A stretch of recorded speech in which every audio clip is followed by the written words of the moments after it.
कार्यकर्ता बंधु गणिगे नमस्कार।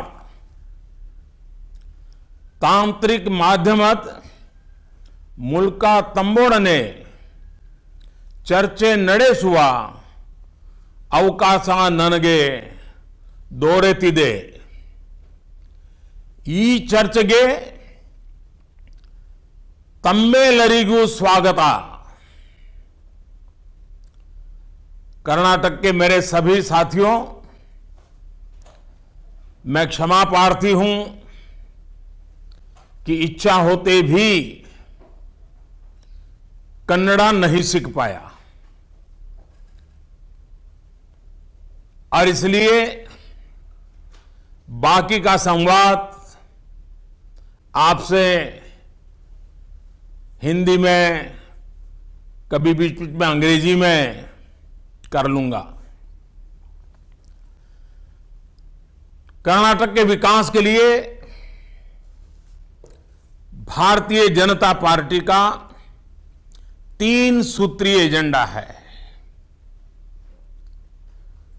डेवलपमेंट, फास्ट पेस डेवलपमेंट और ऑल राउंड डेवलपमेंट।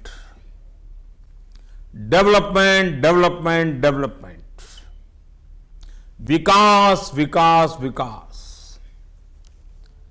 भाजपा ने पॉलिटिक्स ऑफ डेवलपमेंट को प्राथमिकता दी है और चीजों में उलझने के बजाय डेवलपमेंट पर ही ध्यान केंद्रित करके हम सरकार भी चलाते हैं, चुनाव के मैदान में भी जाते हैं और जनता के बीच भी डंके की चोट पर आंख में आंख मिला करके डेवलपमेंट के मुद्दों की बात करते हैं। मैं जानता हूं पहले राजनीतिक दल, सरकारें डेवलपमेंट के मुद्दों से कतराती थी, डरती थी, चर्चा करना पसंद नहीं करती थी, क्योंकि डेवलपमेंट ऐसी चीज है जिसको नापा जा सकता है, मेजरेबल होती है। पहले क्या था, अब क्या है, पहले गति कितनी थी, अब गति कितनी है, पहले कहां पहुंचे थे, अब कहां पहुंचे, इसका लेखा जोखा होता है।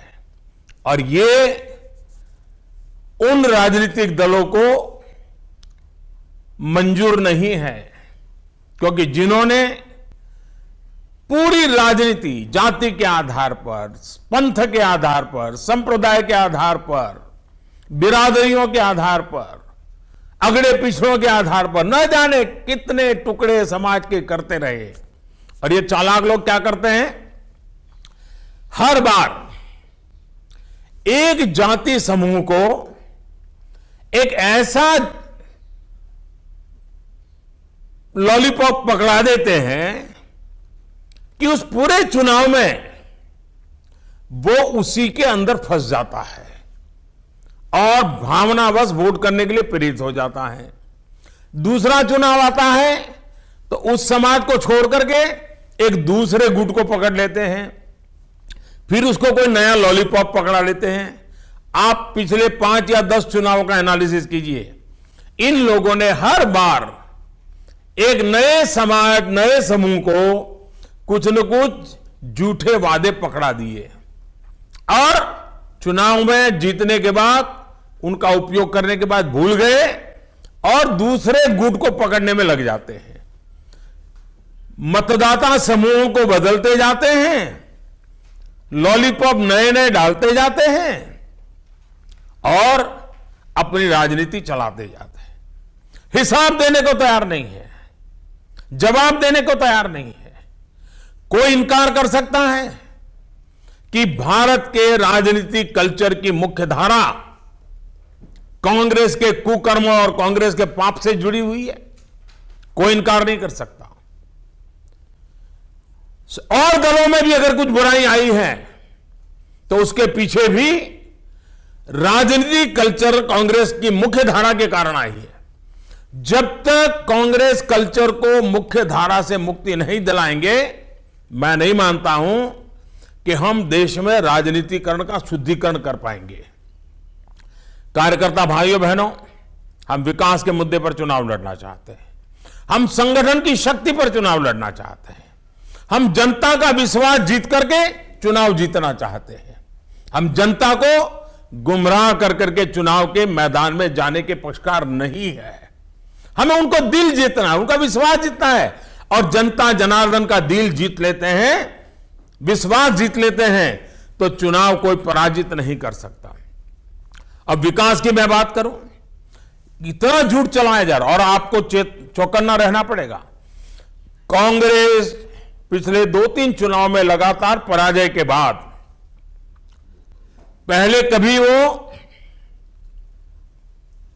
50 चीजों के अंदर 5-10 झूठ डाल देते थे।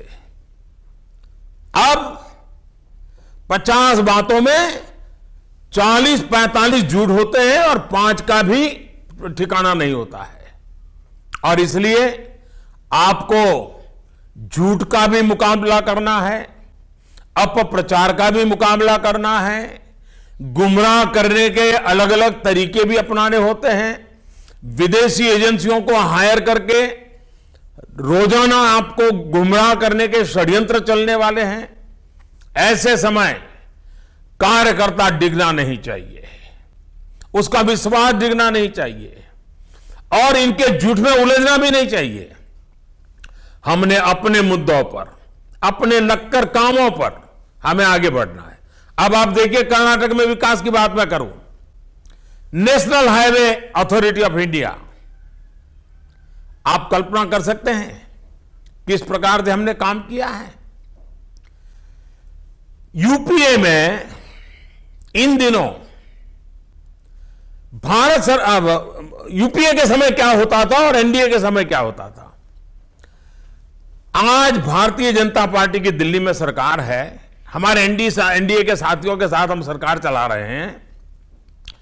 अकेले कर्नाटक में 13 बड़े प्रोजेक्ट रोड के चल रहे हैं, और जो आने वाले शताब्दी तक कर्नाटक के भाग्य में बहुत बड़ा रोल प्ले है। करीब करीब 14,000 करोड़ रुपयों के काम आज वहां चल रहे हैं। उसी प्रकार से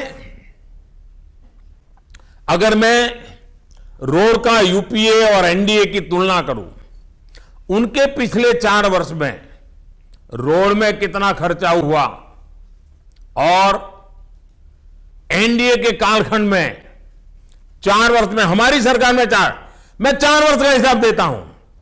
उन्होंने यूपीए, जब कांग्रेस की सरकार थी दिल्ली में, सोनिया बहन की सरकार चल रही थी, तब 8,700 करोड़ रुपए 4 साल में रोड के लिए लगाए थे। मुझे आज संतोष के साथ कहना है कि कर्नाटक में हमारी सरकार आने के बाद दिल्ली से 27,000 करोड़ रुपया, कहां 8,700 करोड़ और कहां 27,000 करोड़। ये रोड बनने के लिए लोगों को रोजगार मिला है, रोड बनने के कारण सुविधा बनी है, और जब रास्ते बनते हैं तो विकास के नए रास्ते खुल जाते हैं। इस पर हमने बल दिया है। नेशनल हाईवे, उनके जमाने में, मैं 4 साल का हिसाब देता हूं, मेरे 4 साल उनके 4 साल। नेशनल हाईवे कंस्ट्रक्शन उनके समय में 1,000 किलोमीटर भी नहीं पहुंच पाए थे। खींच करके भी मैं हिसाब लगाऊं तो 950 किलोमीटर मुश्किल से होता है।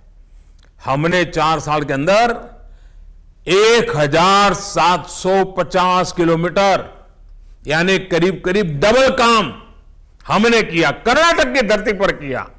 कर्नाटक की भावी पीढ़ी के कल्याण के लिए काम किया। तो विकास किसको कहते हैं, विकास कैसे करते हैं। अब हमारा बेंगलुरु, अब आप मुझे बताइए, अर्बन, ये कर्नाटक का विकास, ये सिर्फ कर्नाटक की जनता का लाभ करेगा ऐसा नहीं। कर्नाटक में हम समझते हैं कि कर्नाटक का आगे बढ़ना मतलब पूरे हिंदुस्तान की दुनिया में एक उत्तम छवि बनाने का वो सबसे बड़ा महत्वपूर्ण स्थान है। अर्बन बॉडी, कर्नाटक में कई बड़े बड़े शहर डेवलप हुए हैं। अगर उनका विकास करना है, अर्बन इंफ्रास्ट्रक्चर में कांग्रेस के 4 साल में 380 करोड़ रुपया खर्च किया गया था। 400 से भी कम, 4 साल में 400 से भी कम हमने अर्बन इंफ्रास्ट्रक्चर में 4 गुना 1600 करोड़ रुपया खर्च किया। यह अर्बन इंफ्रास्ट्रक्चर बनता है, मध्यम वर्गीय समाज की आवश्यकताओं को पूर्ण करता है, गरीबों को जीवन जीने का एक अच्छा माहौल देता है। और ये काम जब होते हैं तो नौजवानों को रोजगार भी मिलता है, और ये काम हमने करके दिखाया है। आज दुनिया क्लाइमेट चेंज, ग्लोबल वार्मिंग, सारे विषयों की चर्चा करती है। क्या आपने सोचा है कि हम लोगों ने रिन्यूएबल पावर कैपेसिटी कितनी ऐड की है? और ये कर्नाटक का भाग्य बदलने के लिए मैं कह रहा हूं। कांग्रेस के शासनकाल में 4 साल में रिन्यूएबल एनर्जी कर्नाटक में 2000 मेगावाट जुड़ी। 2000। इसमें भी आप देखिए हमने 4 साल में 4 गुना काम करके दिखाया। उनकी 4 साल में 2000 मेगावाट था, हमारा 4 साल में 7800 मेगावाट है। आप देखिए किस प्रकार से अब आप अकेला सोलर एनर्जी लीजिए। मैं मानता हूं हिंदुस्तान का भाग्य बदलने में सोलर एनर्जी गरीब से गरीब के लिए काम आने वाली है। एक बहुत बड़ा मिशन मोड में हमने काम उठाया। अब तो हम दुनिया को उसमें जोड़ रहे हैं। इंटरनेशनल सोलर अलायंस बना करके आज भारत विश्व का नेतृत्व करने में लगा हुआ है। कर्नाटक में मुझे बताइए, ये मोदी की सरकार बनने के बाद सूरज आने लगा है क्या? क्या पहले कर्नाटक में सूरज नहीं उगता था क्या? क्या सूरज का महात्म्य उनको समझ नहीं था क्या? लेकिन ये जात पात की राजनीति करने में सूरज के प्रकाश को भी नहीं देख पाए थे। और इन्होंने, आप जानकर के दुखी हो गए मेरे कर्नाटक के बुद्धिजीवी भाइयों से मैं कहना चाहता हूं, जो बिजली, जो ऊर्जा हमें सोलर से मिलती है, उसके विषय में फायदे समझाने के लिए मुझे कोई समय लगाने की जरूरत नहीं। आप सबको मालूम है कांग्रेस की गुनाहित उदासीनता 4 साल में 31 मेगावाट यानी करीब करीब 30 मेगावाट सोलर एनर्जी पर काम किया।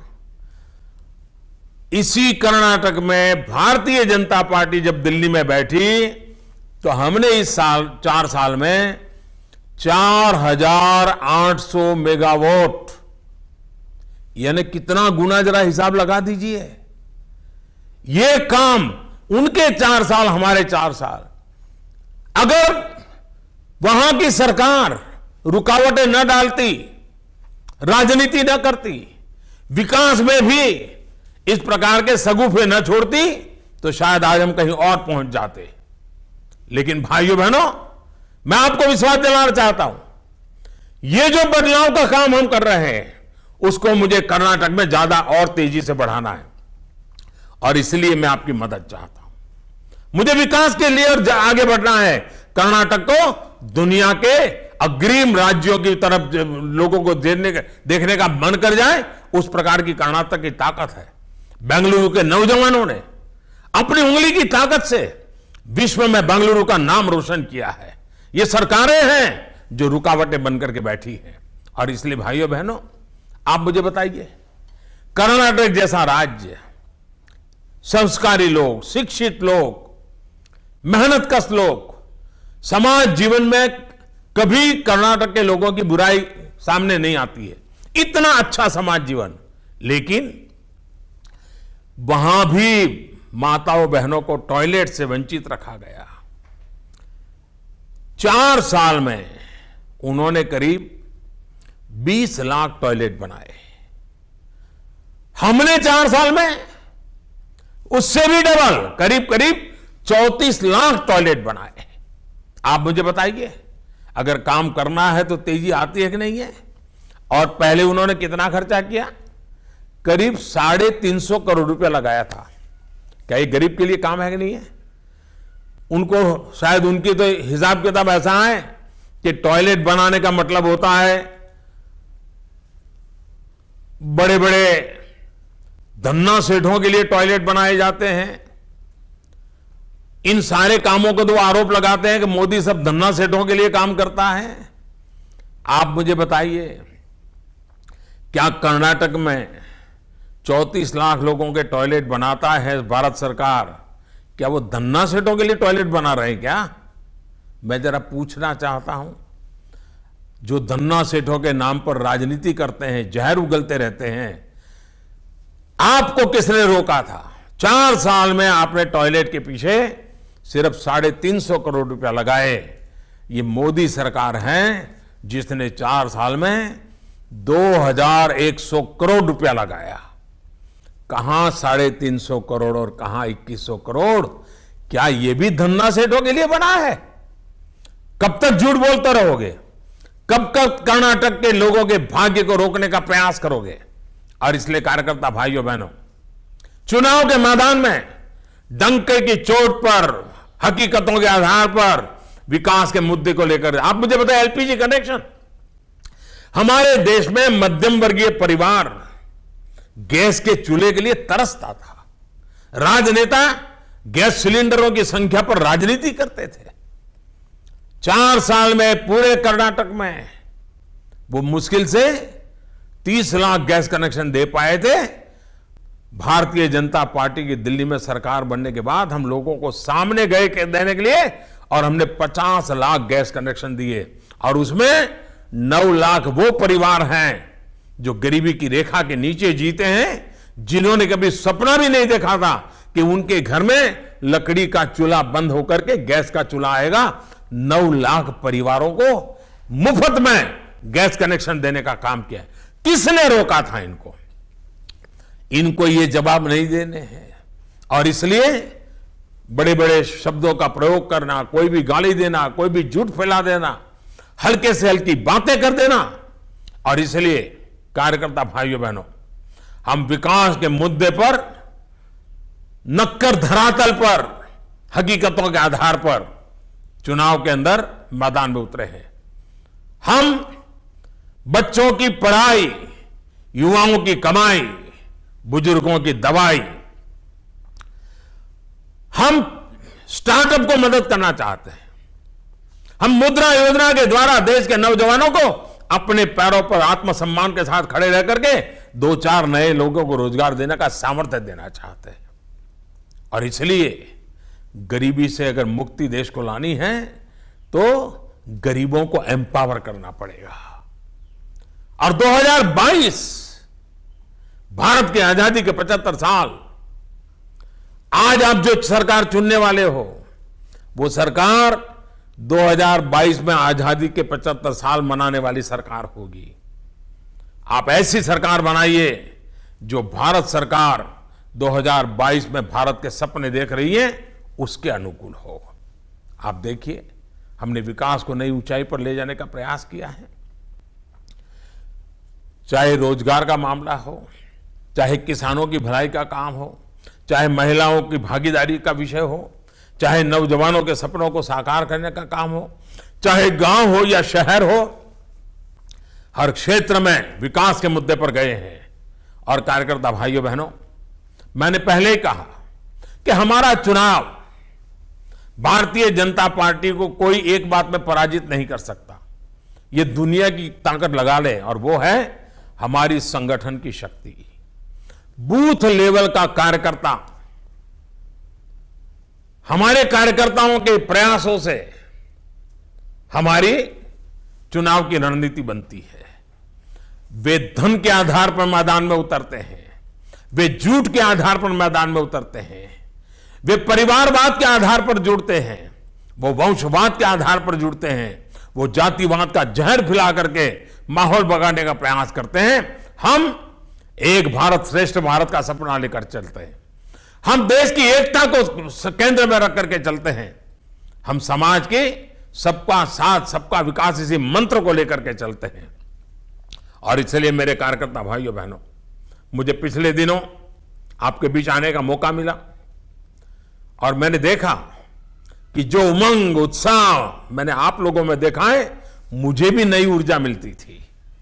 कर्नाटक के दूर सुदूर इलाकों को मैं, जहां मुझे रैलियों को मैं संबोधन करने का अवसर मिला, और मैंने देखा है कि कर्नाटक ने परिवर्तन का मन बना लिया है। लेकिन अब जब लोगों ने देख लिया है कि कर्नाटक में कांग्रेस हारने वाली है, तो कांग्रेस की भलाई चाहने वाले या कांग्रेस के माध्यम से खुद की भलाई की आदत जिनको लग गई है, उन्होंने एक नया चर्चा चालू की है। हंग असेंबली आएगी, त्रिशंकु असेंबली आएगी, किसी को बहुमत मिलेगा नहीं। अब वो ऊपर से नीचे पटकने के बाद भी, झूठे आंकड़ों के सहारे भी कांग्रेस को आंकड़ों और अनुमानों के आधार पर जीता नहीं पा रहे हैं। तो इसलिए उन्होंने तरीका क्या खोजा है? हंग पार्लियामेंट, हंग असेंबली, ऐसे झूठ चला। आपको देखा होगा 2014 में भी नतीजे आने तक देश में एक ही हवा फैलाई गई कि किसी का बहुमत नहीं आएगा, किसी का बहुमत नहीं आएगा, और परिवर्तन की आशा लेकर के बैठे हुए मतदाताओं को निराश करके वो मतदान करने के लिए न जाए, इसके षड्यंत्र चलते हैं। कर्नाटक के लोगों से मैं आग्रह करूंगा, कार्यकर्ताओं से आग्रह करूंगा, आप पूर्ण बहुमत की सरकार की वकालत लगातार कीजिए। कर्नाटक का भाग्य बदलने के लिए पूर्ण बहुमत वाली सरकार बहुत जरूरी है। दुनिया में आज भारत का नाम रोशन हुआ है, उसका कारण 30 साल के बाद हिंदुस्तान को पूर्ण बहुमत वाली सरकार मिली है। फैसले करती है, पॉलिसी पैरालिसिस नहीं है। कर्नाटक का भी भाग्य बदलने के लिए पूर्ण बहुमत की सरकार, इसी एक मंत्र को लेकर के आगे चलना है। ये जो अपप्रचार कर करके पूर्ण बहुमत नहीं आएगा, पूर्ण बहुमत नहीं आएगा, किसी को भारतीय जनता पार्टी की सबसे बड़ी पार्टी तो बनेगी लेकिन वो अकेली नहीं बना पाई, ये चलाया गया है। ये षड्यंत्र जानबूझ करके चलाया गया है कि उनको मालूम है कि कर्नाटक की जनता ने, दिल्ली ने जो विकास का राह अपनाया है, उस विकास के राह में कर्नाटक को जोड़ने के लिए कर्नाटक की जनता तैयार बैठी है। और मैं आपको विश्वास दिलाता हूं, कार्यकर्ता भाइयों बहनों, मैं आपको विश्वास दिलाता हूं, आपके कर्नाटक के लिए जो सपने हैं, उन सपनों को पूरा करने के लिए मैं भी आपकी तरह एक कर्नाटक का कार्यकर्ता हूं, ये मान करके चलिए। मैं भी कन्नड़ी का हूं, ये मान करके चलिए, और मैं आपके साथ कंधे से कंधा मिला करके काम करूंगा। और इसलिए भाइयों बहनों, मुझे अच्छा लगा, आज नामांकन की प्रक्रिया पूरी हो चुकी है, विड्रॉल की प्रक्रिया चल रही है। अब मैदान जंग में कौन कहां खड़ा है वो तय हो चुका है। अब हमारा काम है एक एक मतदाता तक पहुंचना। बाकी प्रचार वगैरह जो चलता है चलता रहेगा। भारतीय जनता पार्टी के कार्यकर्ताओं की फौज पूरी तरह मतदाताओं के साथ ही जुड़े, यही मेरा आग्रह है। कुछ कार्यकर्ताओं से मैं जरूर सवाल पूछने के लिए इजाजत दे रहा हूं। काफी लोग कब से वो टिक टिक कर रहे हैं, सब सवाल तो नहीं ले पाऊंगा, क्योंकि आप जानते हैं आज मुझे कल सुबह चीन पहुंच जाना है। कुछ कार्यक्रम और भी बने हुए हैं, लेकिन चीन के दौरे से आने के बाद मैं कर्नाटक की जनता के दर्शन के लिए कर्नाटक आऊंगा। कर्नाटक की जनता के आशीर्वाद खुद आकर के मांगूंगा। लेकिन आज कार्यकर्ताओं से बात करने के लिए मेरे मन में विचार आया था, और मैं भारतीय जनता पार्टी की कर्नाटक की टीम का बहुत आभारी हूं कि उन्होंने इस टेक्नोलॉजी के द्वारा आप सब कार्यकर्ताओं के साथ, आप सब उम्मीदवारों के साथ, आप इलेक्शन इंचार्ज के साथ मुझे मिलने का अवसर दिया। और चुनाव के मैदान में जाने से पहले ही दिन आपसे मुझे बात करने का अवसर मिला, ये मेरे लिए बहुत बड़ी बात है। मैं चाहूंगा कि आप में से जो कार्यकर्ता कुछ सवाल पूछना चाहते हैं वो जरूर सवाल पूछे। लंबी बात तो नहीं कर पाऊंगा, क्योंकि मैं भी नहीं चाहता हूं कि चुनाव का समय, आपका समय बहुत कीमती होता है, मतदाताओं के बीच में ही आपको रहना होता है, और इसलिए आपका समय ज्यादा न लेते हुए आपकी शक्ति चुनाव के जंग में भारतीय जनता पार्टी को भव्य विजय, और भाजपा का भव्य विजय कर्नाटक के उज्जवल भविष्य का विजय है, इस सपने को लेकर के चलने के लिए शुभकामनाएं देता हूं। हम शुरू करेंगे आपकी तरफ बात करने के लिए। बताइए जी। हरिओम। हरिओम। हाँ बताइए सुनील जी। नमस्ते मोदी जी। नमस्ते नमस्ते। नमस्ते। इस बार कर्नाटक का चुनाव में कमल खिला है, खिलेगा। इधर बूथ बूथ का काम बहुत अच्छा चल रहा है जी मोदी जी। बूथ लेवल कार्यकर्ता क्या काम कर रहा है? पक्ष को जीतने के लिए कार्यकर्ता का मंत्र क्या होना चाहिए? आपका मार्गदर्शन चाहिए। देखिए, अब चुनाव में आपके पास 15 दिन बाकी है। जितने पुरुष कार्यकर्ता हो इतने ही महिला कार्यकर्ता होनी चाहिए। यह सबसे पहले नियम बना दीजिए। 10 अगर युवक हैं तो 10 युवतियां होनी चाहिए और सबके सब मैदान में होने चाहिए। पहले आपकी शक्ति डबल कर दीजिए। जितने पुरुष कार्यकर्ता हैं उतनी ही महिला कार्यकर्ता हो। दूसरा, हर कार्यकर्ता को परिवार बांट दीजिए। किसी कार्यकर्ता को 10 परिवार, किसी कार्यकर्ता को 5 परिवार, किसी कार्यकर्ता को 15 परिवार। आने वाले 15 दिन वो उसी 10-15 परिवारों से संपर्क बनाए रखे, लगातार संपर्क बनाए रखे। मतदाता केंद्र तक उनको ले जाना, उनका मतदान करवाना तक उनकी चिंता करें। आप देखिए, चुनाव जीतने के लिए आपको किसी और चीज की जरूरत नहीं है। और इसलिए मैं कहूंगा कि चुनाव हमें विधानसभा का नहीं जीतना है, चुनाव हमें एमएलए का नहीं जीतना है, चुनाव हमें बूथ का जीतना है। जो बूथ जीतेगा वो जंग जीतेगा। बूथ जीतने की योजना बनाइए। अगर आपके विधानसभा क्षेत्र में 150 बूथ है तो 150 बूथ में से 150 के 150 बूथ में से कहां विजय प्राप्त कर सकते हैं, इसका आकलन कीजिए और आप देखिए आपको फायदा मिलेगा। और लोगों को घरों में जाकर के 15 मिनट 20 मिनट बात करने से फायदा होता है। भाषण से एक माहौल बनता है, चुनाव प्रचार से एक माहौल बनता है, लेकिन व्यक्तिगत रूप से बात करते हैं और मुद्दों के आधार पर बात करते हैं तो आप देखिए आप दिल जीत लेते हैं, जन जन को जीत लेते हैं और फिर चुनाव जीतना बहुत आसान हो जाता है।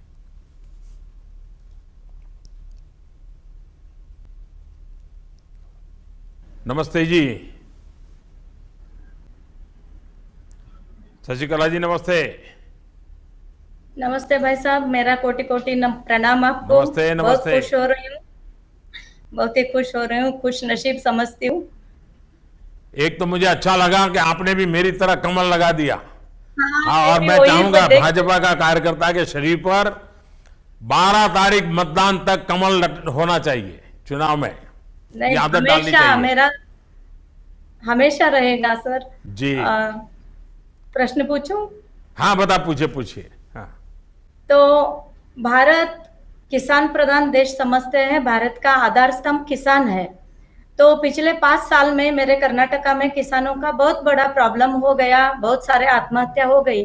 तो आप आपके गवर्नमेंट से आज तक किसानों के लिए क्या क्या सोचा है और किसानों का इनकम डबल करने का क्या सोचा है, और जब हमारा गवर्नमेंट कर्नाटका में आएगा तो किसानों के लिए आप क्या बताएंगे सर?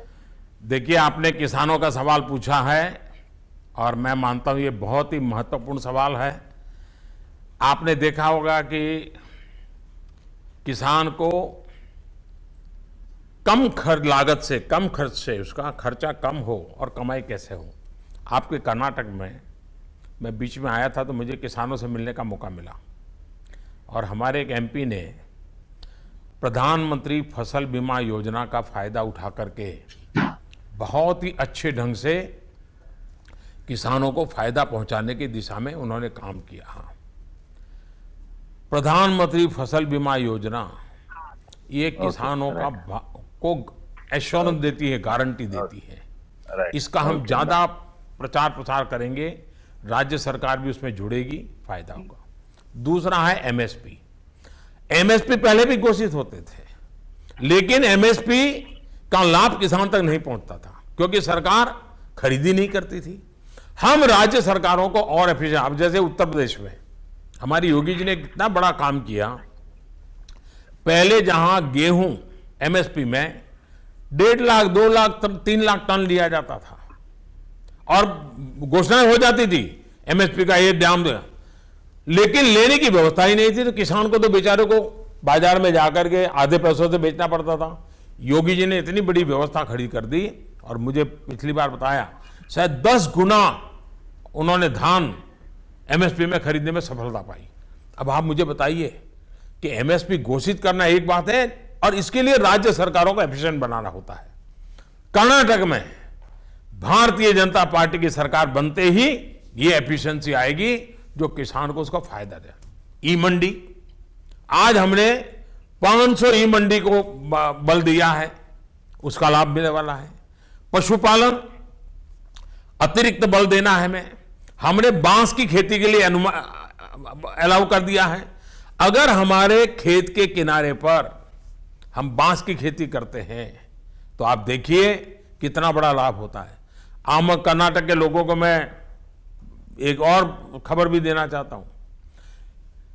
कर्नाटक प्रदेश जो चंदन की खेती के कारण जाना जाता था, चंदन की लकड़ी के कारण जानता था, आपको पता है ऑस्ट्रेलिया ने हमारे यहाँ कर्नाटक से चंदन के स्पेसिमेन ले जाकर के एक बहुत बड़ा जंगल खड़ा कर दिया है। दुनिया के बाजार में अब कर्नाटक को ऑस्ट्रेलिया से मुकाबला करना पड़े ऐसी स्थिति पैदा हो गई है। सरकारें सोती रही भूतकाल में। हमें कर्नाटक की जो सबसे बड़ी ताकत है चंदन, उस पर बल देना है और दुनिया में अग्रिम पंक्ति में हमारे कर्नाटक की चंदन की लकड़ी और उससे बनी हुई चीजें जो लाखों लोगों को रोजगार देती है, हमारी अपनी शान है, पहचान है, उसको बल देना। और इसलिए उस दिशा में हम काम कर रहे हैं। सॉइल हेल्थ कार्ड, किसान को जिस धरती माता से अपना पेट भरता है, समाज का पेट भरता है, देश का पेट भरता है, बच्चों की शिक्षा दीक्षा करता है, अगर वो धरती माता बीमार हो गई तो क्या होगा?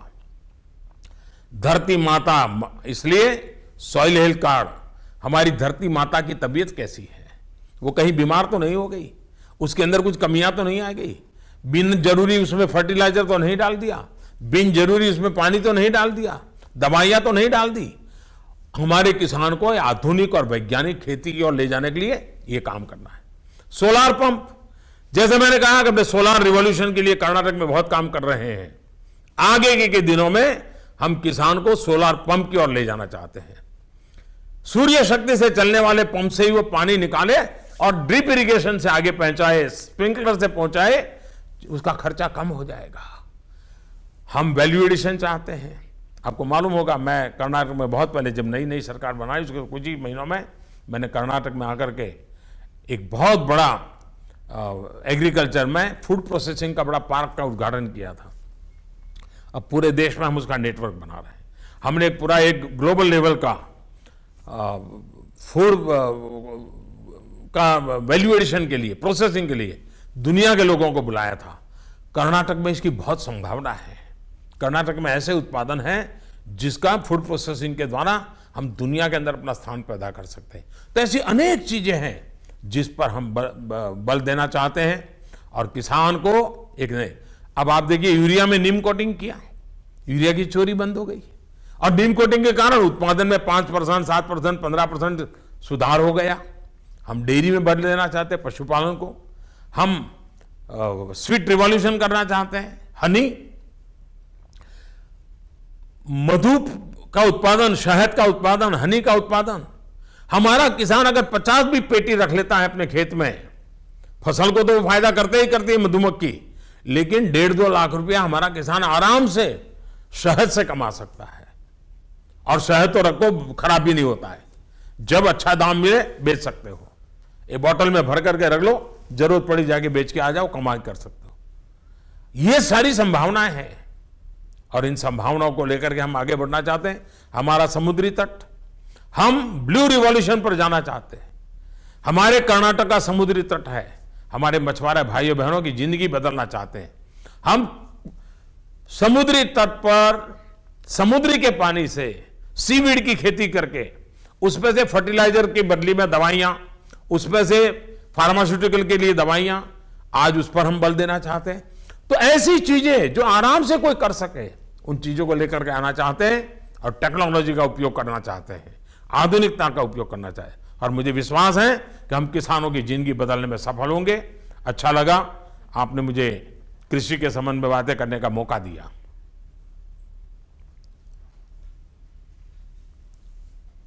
ನಮಸ್ಕಾರ ನರೇಂದ್ರ ಮೋದಿ ಜಿಯವರೇ. सुरेश जी नमस्ते, ಕರ್ನಾಟಕದಿಂದ ಮಾತಾಡ್ತಾ कैसे हो? ಕರ್ನಾಟಕದಿಂದ ಕನ್ನಡದಲ್ಲಿ ನಿಮಗೆ ಸ್ವಾಗತ ಮಾಡ್ತಾ ಇದ್ದೀನಿ. धन्यवादम। ಐ ಆಮ್ ಎ ಧನ್ಯವಾದಂ ಸರ್, ಧನ್ಯವಾದಂ sir. I am a Bangalorean. I was born and brought up in Bangalore. Bangalore has its own brand image. It's a world famous city. But today, because of the collapse of the infrastructure, Bangalore has become unfortunate city. Crime rate has increased, traffic problem has increased, and last year, due to rains, floods increased. So how to solve these urban civic issues? Because in Gujarat, you proved to be a role model. Bangalore should also become a role model. How to tackle these issues which are really hurting the Bangalore citizen? Suresh ji, मुझे अच्छा लगा कई दिनों के बाद आज आपसे बात करने का मौका मिला। सुरेश जी, मैं पहले तो बेंगलुरु के सभी विधायकों का आभार व्यक्त करता हूं, वहां के काउंसिलरों का, क्योंकि मैं जब संगठन का काम करता था तो आप लोगों के साथ मुझे बैठ करके बातें करने का मौका मिलता था। और मुझे तब तो मैं राजनीति में भी कोई चुनाव में नहीं था, नहीं पद पर ना कहीं नहीं था, लेकिन मैं बेंगलुरु की जो खास करके आईटी रिवॉल्यूशन था उसके कारण मैं बड़ा आकर्षित होता था। तो आप लोगों को याद होगा मैं आता था, वहाँ की हर छोटी छोटी चीज़ आप लोगों से पूछता था, सीखने का प्रयास करता था, समझने का प्रयास करता था और मुझे बड़ा गर्व होता था। लेकिन जब मैं गुजरात का मुख्यमंत्री बना और बारीकी से देखने लगा और धीरे धीरे धीरे धीरे धीरे करके बेंगलुरु की दुर्दशा देखने लगा, तो वो सिर्फ बेंगलुरु की जनता के लिए दुर्दशा नहीं है, वो सिर्फ कर्नाटक की जनता की दुर्दशा नहीं है, ये पूरे हिंदुस्तान के लिए चिंता का विषय है। विश्व पूरा बेंगलुरु को एक बड़ी आशा भरी नजर से देखता है। उस बेंगलुरु का आगे जाना मतलब हिंदुस्तान का आगे जाना, उस बेंगलुरु का भला होना मतलब हिंदुस्तान का भला होना। मेरे लिए बेंगलुरु ये सिर्फ कर्नाटक नहीं है, मेरे लिए बेंगलुरु यानी हिंदुस्तान का प्रतिनिधित्व करता है। और इसलिए हम उसके विकास के लिए, इंफ्रास्ट्रक्चर के विकास के लिए, अब हुआ क्या है, हमारी सरकारों ने राजनीति के तहत कोई अर्बन विकास की बात करे तो यही बता दिया कि तो अमीरों के लिए काम कर रहे हैं। अगर आप गांव की बात करते हो तो लगता है कि जैसे आप गरीब की बात करते हो। ये जो साइकोलॉजी बन गई, उसके कारण सरकारों ने भी अर्बन डेवलपमेंट जनता पर छोड़ दिया। आप हैरान होंगे, मैं जब गुजरात का मुख्यमंत्री बना तब मेरे ध्यान में आया कि हमारे पूरे देश में अर्बन हेल्थ पर की कोई योजना ही नहीं थी। अब आज बहुत तेजी से भारत में अर्बनाइजेशन हो रहा है, गांव से गरीबी शहर की ओर शिफ्ट हो रही है, गांव से बीमारी शहर की ओर शिफ्ट हो रही है, गांव से अशिक्षा शहर की ओर शिफ्ट हो रही है। तो हमने शहर में पहले की तुलना में व्यापक काम करने होंगे ताकि जो भी इस प्रकार से नए लोग रोजी रोटी के लिए आते हैं उनकी सुख सुविधा की ओर हम ध्यान दे रहे हैं। उसके लिए इंफ्रास्ट्रक्चर की आवश्यकता, 20 साल 25 साल 30 साल के बाद कितना पानी लगेगा उसका प्रबंध आज करना पड़ेगा। 20 साल 30 साल के बाद कितनी स्कूलें लगेगी उसका प्रबंध आज करना पड़ेगा। 20 साल 30 साल के बाद हमारा ड्रेनेज की व्यवस्था कितनी जरूरत पड़ेगी, कितना पानी ड्रेन करना होगा, उसकी व्यवस्था आज करनी पड़ेगी। और अनाप शनाप अनप्लान रूप में जब शहर विकसित होता है, थोड़ी सी भी बारिश आ जाती है, पानी भर जाता है, पूरी व्यवस्था तबाह हो जाती है। और इसीलिए हमने स्मार्ट सिटी वगैरह के लिए हमने बल दिया है। और मैं मानता हूं कि बेंगलुरु की जो दुर्दशा हुई है, बेंगलुरु की जनता का कोई दोष नहीं है। बेंगलुरु देश को आगे बढ़ाने में मदद करने वाला राज्य है, उसका विकास देश को आगे ले जाने के लिए है और भारत सरकार इसके लिए प्रतिबद्ध है। आपने देखा होगा आपके ट्रैफिक के जो प्रॉब्लम थे, हमने करीब 7,000 करोड़ रुपए इस बजट में इस व्यवस्था से डाला है ताकि आपके यहाँ रेलवे का नया नेटवर्क आउटर में खड़ा हो जाए। जो आपकी व्यवस्थाओं को करें। रोड का काम हो, नए नए ओवरब्रिज बनाने का काम हो, मेट्रो का काम हो, इस सब में वैज्ञानिक तरीके से प्रगति करना, उस दिशा को लेकर के हम चल रहे हैं। मैं आपको विश्वास दिलाता हूं कि बेंगलुरु, हमने जो स्मार्ट सिटी की कल्पना की है, स्वच्छता की कल्पना की है, उन सारी चीजों को लेकर के आगे बढ़ने के लिए हम प्रयास करेंगे।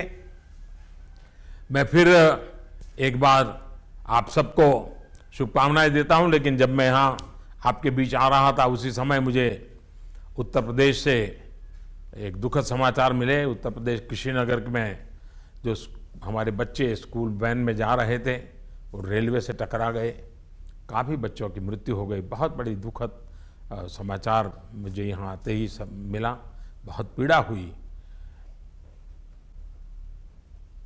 उत्तर प्रदेश सरकार आवश्यक कार्रवाई करेगी, रेलवे डिपार्टमेंट आवश्यक कार्रवाई करेगा। लेकिन मैं फिर एक बार कर्नाटक के मेरे प्यारे भाइयों बहनों, मेरे कार्यकर्ता भाइयों बहनों, ये चुनाव आपके ताकत पर लड़ना है, आपके विश्वास पर जीतना है। आप अब आने वाले 12 मई तक एक पल भी किसी और काम के लिए नहीं खा पाएंगे, इसी काम में लगाएंगे। और मतदाताओं के बीच में जितना समय ज्यादा जाता है वो देखिए, कार्यकर्ताओं के बीच में समय कितना जाता है वो आज महत्व का नहीं है, मतदाताओं के बीच में जाना चाहिए। हमें मत को सक्रिय करना चाहिए, हमें मत को परिवर्तित करना चाहिए, हमें मत को मतदान बूथ तक ले जाना चाहिए। उन सारी चीजों पर आप ध्यान केंद्रित कीजिए। मैं रूबरू में आऊंगा, विस्तार से बहुत सी बातें बताऊंगा। आज मेरा इरादा कार्यकर्ताओं से मिलने का था, उम्मीदवारों से मिलने का था, उन सभी कार्यकर्ताओं से मिलना था जो टिकट चाहते भी थे, लेकिन सबको टिकट मिल नहीं पाती, आप भी जानते हैं। लेकिन हम सब ने भारतीय जनता पार्टी के विजय के लिए, कमल खिलाने के लिए और कर्नाटक के भाग्य बदलने के लिए पूरी ताकत से काम करना है, पूरे विश्वास के साथ आगे बढ़ना है। अपप्रचार की आंधी के बीच सत्य को लेकर के चलना है। इसी एक विश्वास के साथ आप सबको बहुत बहुत शुभकामनाएं, बहुत बहुत धन्यवाद।